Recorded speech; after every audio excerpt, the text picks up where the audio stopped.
तो नमस्कार साथियों, कैसे हैं सभी लोग। उम्मीद करता हूं सभी लोग अच्छे होंगे, मस्त होंगे, जबरदस्त होंगे। तो प्यारे साथियों, जैसा कि आपको पता है 7 अगस्त से आरआरबी एनटीपीसी अंडर ग्रेजुएट की परीक्षाएं चल रही थी और 9 सितंबर को आपकी ये परीक्षाएं समाप्त हो गई हैं। अब इसी बीच आप लोगों के लिए खबर निकल कर आ रही है कि इसमें उपस्थिति बहुत ही कम रही है। क्या इसका कट ऑफ पर इफेक्ट पड़ेगा? क्या प्यारे साथी इसका कट ऑफ डाउन जाने की उम्मीद दिख रही है?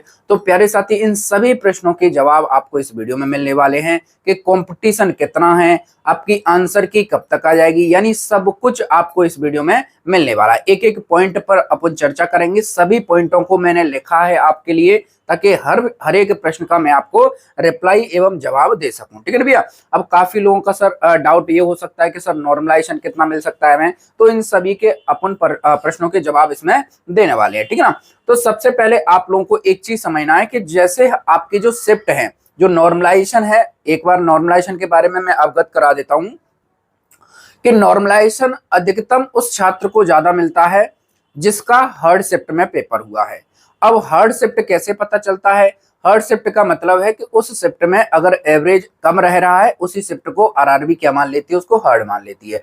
अगर मान लेते हैं किसी शिफ्ट में एवरेज ज्यादा जा रहा है, उसको क्या बोलते हैं? वो सरल शिफ्ट कह देते हैं। और भैया एवरेज थोड़ा सा मीडियम रह रहा है, उसे वो मॉडरेट रख लेते हैं। लेकिन अभी जो प्यारे साथी, अभी हम इसका डिसाइड नहीं कर पा रहे हैं, क्योंकि आप भी जानते हैं कि बच्चों के अकॉर्डिंग बताया गया डाटा है, तो उसको अभी क्या अटेम्प्ट के आधार पर उन्होंने बताया हमें। और हमने बताया भी था एक दिन आपको, शिफ्ट वाइज आपको बताया भी था कि ये शिफ्ट हार्ड है। लेकिन काफी बच्चों का ये भी डाउट था कि सर आप ऐसे नहीं बता सकते कि कोई बच्चा अगर कमजोर है वो उसे कठिन बता रहा है, लेकिन जो होशियार बच्चा है उसे सरल बता रहे हैं। तो इन दोनों में थोड़ा सा विरोधाभास हो रहा है, तो इस वजह से क्या है, उसको अपन अब नहीं बता पा रहे हैं, क्योंकि भैया यहाँ पर विरोध स्टार्ट हो गया है। ठीक है ना। तो इस वजह से हम इसका जो बिल्कुल इजी टू हर्ड आपको आंसर की आने के बाद ही पता चल पाएगा। लेकिन इतना जरूर कहूंगा कि जो हर्ड शिफ्ट है उसमें जो नॉर्मलाइजेशन है, कम से कम आपको यानी 10 से लेकर 15 के बीच में आपको जो स्कोर है वो आपको बढ़ता हुआ नजर आएगा। और प्यारे साथी, जिनकी एवरेज शिफ्ट है उनको प्यारे साथी थोड़ा सा कम मिलेगा, और जिनकी सरल है तो थोड़ा सा ही मिलेगा उनको। ठीक है भैया। चलिए, तो एक एक पॉइंट पर अपन चर्चा करते हैं, सभी पॉइंटों पर। प्यारे साथी, अगर आप लोगों ने एनटीपीसी अंडर ग्रेजुएट की परीक्षा दे ली है और आने वाले दिनों में अगर ग्रुप डी का पेपर देने वाले हो, या प्यारे साथी रेलवे का कोई सा भी एग्जाम देने वाले हो, तो उसके लिए हमारी ई बुक आ चुकी है, बहुत ही शानदार है। प्रैक्टिस के लिए, प्रैक्टिस के लिए ई बुक हमने आपकी एनसीईआरटी 6 क्लास की, 7th की, 8th की, 9th की, 10th की, ये कंप्लीट 5 ई बुक हैं। और मात्र आपको ये आपको मिल रही है 49 रुपए में। कितने में भैया? 49 रुपए में। यानी शुरुआती 100 बच्चों को ये मिल रही है। शुरुआती 100 बच्चों को ये 5 ई बुक हैं, जो बिल्कुल 49 रुपए में आपके पास अवेलेबल हैं। दिए हुए नंबर पर अभी आप लोग क्या कर सकते हैं, हाई लिखकर आप लोग हमें भेज सकते हैं, ताकि हम आपका यानी बुकिंग तैयार कर दें। और भैया आप लोगों के लिए ये बुक आपके व्हाट्सएप ग्रुप पर तुरंत ही पहुंचा दिया जाएगा, है ना भैया। तो आप लोग भैया यानी इस प्यारे साथी नंबर पर आप हमसे संपर्क कर सकते हैं। चलिए आगे बढ़ते हैं, जो हमारा पॉइंट है उस पर चर्चा करते हैं। सबसे जो महत्वपूर्ण बात है उसके बारे में देखो, आपको पता होना चाहिए कि टोटल वैकेंसी कितनी है। सबसे जो महत्वपूर्ण होता है कट ऑफ डाउन जाने का या हाई जाने का, वो होती है वैकेंसी। तो वैकेंसी अगर देखेंगे तो 34-45 यानी 34-45 आपकी टोटल वैकेंसी है। यहाँ पर आपके जोन वाइज है ना। जोन वाइज आप देख पा रहे हो, अहमदाबाद, अजमेर, बेंगलुरु, भोपाल, भुवनेश्वर। और प्यारे साथी, एक चीज आपको समझा देते हैं कि जो कट ऑफ जाता है वो हर जोन का अलग अलग जाएगा। बात समझ पा रहे हैं मेरी? कि भोपाल का अगर मान लेते हैं हाई चला गया, तो किसी अन्य जोन का भी कम जा सकता है। तो इसमें आपको घबराने की जरूरत नहीं है ना। तो जिनका 70 नंबर है, 60 नंबर है, उनके बारे में मैं बताऊंगा कि भैया ऐसे ऐसे आप लोगों का सिलेक्शन हो सकता है, अगर आपका इस जोन में, इस जोन में, इस जोन में। ठीक है ना भैया। तो यहाँ पर आप चीजें समझ सकते हैं। जोन वाइज आपको वैकेंसी दी गई है पूरी आप लोगों की 34, आपकी 45, बहुत कम वैकेंसी है। और अगर फॉर्म देखोगे तो मेरे भाई यहाँ पर देखकर होश उड़ जाएंगे आपके। फॉर्म देखोगे तो अगर टोटल वैलिड फॉर्म की बात करें तो ग्रेजुएशन लेवल में भाई साहब, जो ग्रेजुएशन का पेपर हो चुका है, जिसमें 8000 पोस्ट थी, 81-13 पोस्ट थी, 58,40,861 फॉर्म थे वहां पर भी। और अगर हम देखें यहाँ पर 58 थे, यहाँ 63 लाख है। समझ पा रहे मेरी बात? 63,34,45 वैकेंसी पर एक बहुत बड़ा नंबर है, बहुत बड़ा नंबर। कंपटीशन किस कदर होगा वो भी आप जानेंगे। अभी आगे मैं बताऊंगा किस तरह से पर सीट कंपटीशन चल रहा है।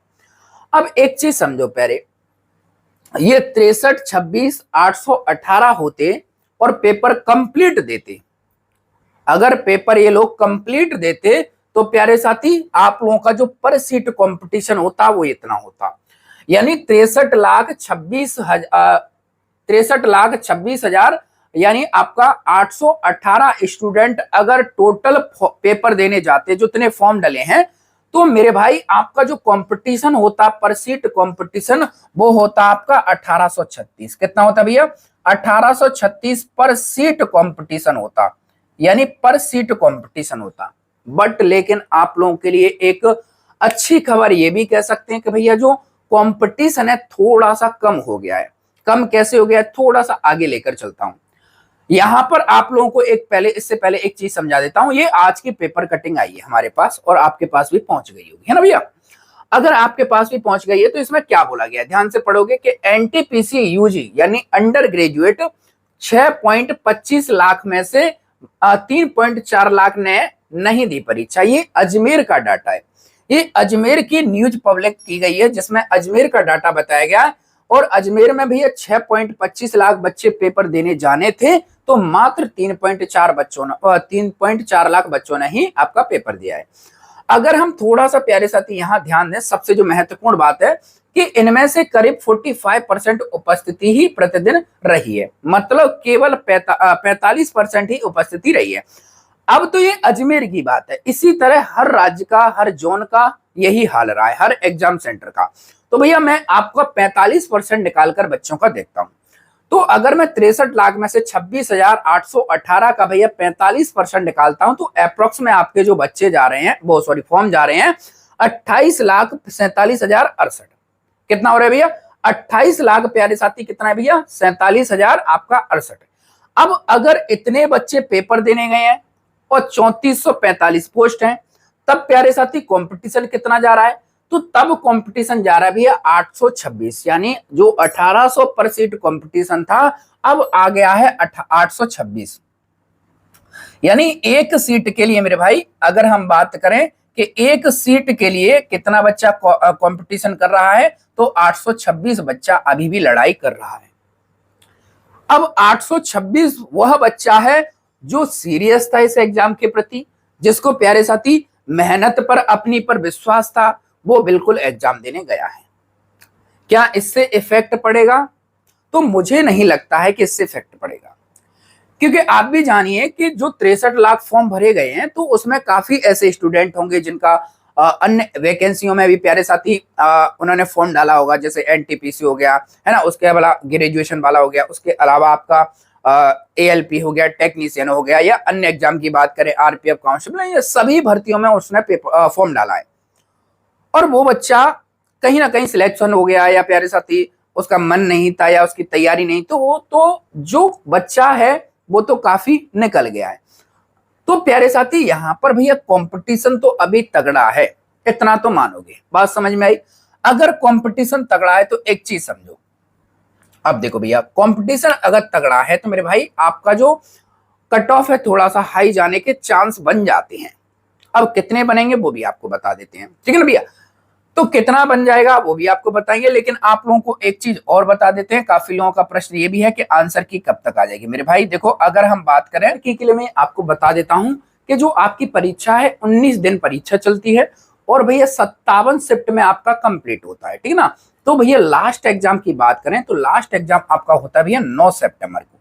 अगर 9 सितंबर को आपका लास्ट एग्जाम हो रहा है तो भैया आपकी जो आंसर की है वो कब तक आ जाएगी? अगर हम प्रीवियस थोड़े से दिनों के बारे में बात करें तो आपको पता है एएलपी वगैरह इनकी जो आंसर की है विद इन आपकी 5 डेज में आपकी आंसर की रिलीज कर दी गई। कितने भैया? 5 डेज में। अब 5 डेज में रिलीज कर दी गई है, तो जो आपकी आंसर की है अंडर ग्रेजुएट की वो कब तक आ जाएगी? तो मेरे भाई आपको ध्यान रख लेना है, वो आ जाएगी कम से कम भैया 15 से लेकर आपके 20 तारीख यानी 20 सितंबर तक आपकी जो आंसर की है वो रिलीज करने के पूरे चांस दिख रहे हैं, ठीक है ना भैया? बात समझ में आई? अब आपका जो प्रश्न है कि भैया कट ऑफ कितना जा सकता है, तो भैया एक्सपेक्टेड कट ऑफ मैं आपको बता रहा हूं, और भैया ये विदाउट नॉर्मलाइजेशन है। क्या भैया? विदाउट नॉर्मलाइजेशन, जो आपके अटेम्प्ट किए हैं उसके आधार पर मैं आपको, तो मेरे भाई जो कट ऑफ है वो हमारा कितना जा सकता है, वो विदाउट नॉर्मलाइजेशन है, ठीक है ना भैया। तो अगर हम आपके अटेम्प्ट करने के बाद काट पीट कर इतना अगर स्कोर बन रहा है, तो मेरे भाई आप अपने CBT2 की तैयारी में एवं उसकी उम्मीद कर सकते हो। यहाँ पर +- 2 करना है, और ये रॉ स्कोर है जो +- करने के बाद है। और अगर आप UR में 70 से 74, OBC का इतना है, और EWS का इतना है, SC का इतना है, ST का इतना है मेरे भाई। और प्यारे साथी, जब आंसर की रिलीज कर दी जाएगी तो उसके बाद ये कट ऑफ बिल्कुल इफेक्ट होगा, डिफरेंट होगा, क्योंकि आंसर की के बाद इसमें से बहुत से ऐसे बच्चे होंगे, बहुत से साथी ऐसे होंगे जो बिल्कुल इससे बिल्कुल अलग ताल्लुक रखेंगे, क्योंकि भैया उन्होंने अटेम्प्ट कुछ किया है और जब आंसर की आएगी तो उनका अलग स्कोर आएगा, ठीक है ना। तो फिलहाल में प्यारे साथी बस एक ही चीज कहेंगे, कंपटीशन तगड़ा रहेगा, इतना जरूर रहे, और उम्मीद करना है कि आपका सिलेक्शन होना चाहिए जिसने मेहनत की है। और बाकायदा जिनका नंबर कम आ रहा है तो वो अपनी तैयारी में लग सकते हैं दूसरी में। और फिलहाल में बस इसी वीडियो में इतना रखेंगे, और हमारे टेलीग्राम को जरूर ज्वाइन करके रखना है, ताकि पल पल की अपडेट एवं आंसर की से संबंधित कोई भी जानकारी होगी तो टेलीग्राम पर सबसे पहले हम प्रोवाइड कर देते हैं। तो फिलहाल में जय हिंद, जय भारत, वंदे मातरम, wish you all the best, best of luck, have a nice day, खुश रहिए, मस्त रहिए, मुस्कुराते रहिए, धन्यवाद।